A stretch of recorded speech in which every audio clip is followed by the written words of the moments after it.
Hello everyone, it's Justin Bush with Fit for Life, and this is a video made specifically for all my people here at the studio. We've been talking a lot about total calorie burns and whether or not that should or shouldn't yield weight loss. So let's get right into it, as I think there's a couple of things that you want to be familiar with if you are trying to lose weight and obviously you are tracking your calories with your heart rate monitor, okay?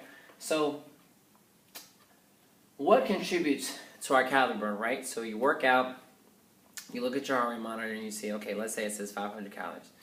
First, you have to consider size. And I think the size, and when I say size, I mean the size of the person or the individual who's working out.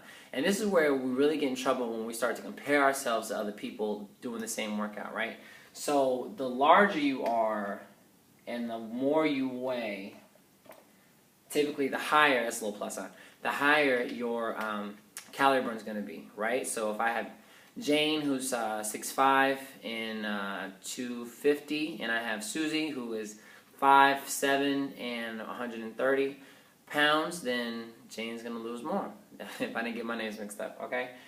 Second, conditioning. Now, as you become more conditioned, typically your heart rate doesn't go as high when you work out. So because your heart rate doesn't go as high when you work out, you burn less calories, right? Now, that I think we're familiar with. I think what I want to speak to briefly is also familiarity. If you are a distance runner, right? So if you normally run 1, 2, 3, 4 miles, then if you come to camp and on a sprint day, you're going to feel it.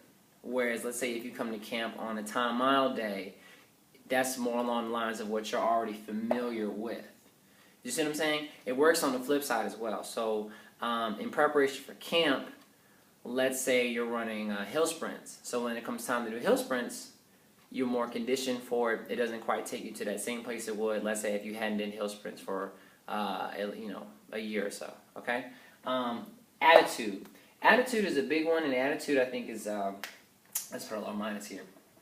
Attitude really applies to, think like your cardio dance formats.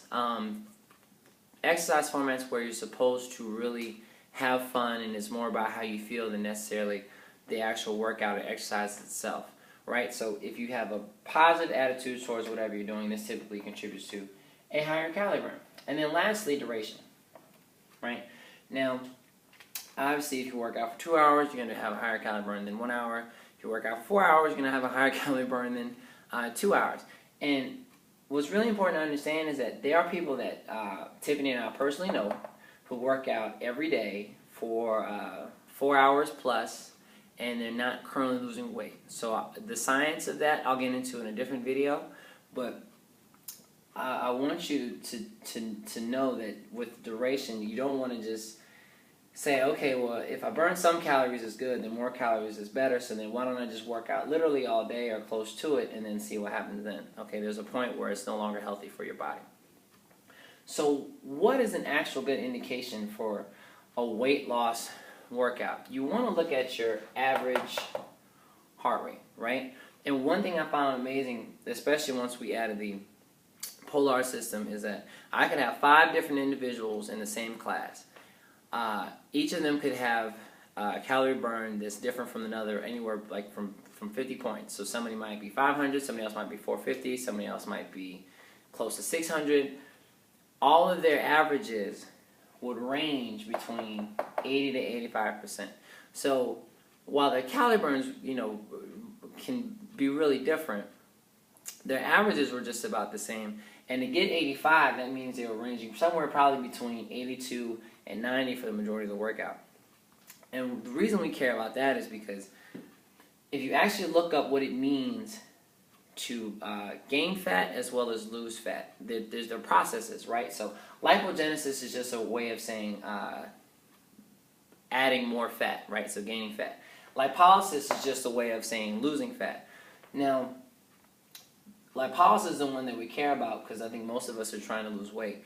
And what encourages lipolysis is healthy blood sugar levels, if not a workout that really focuses on burning sugar.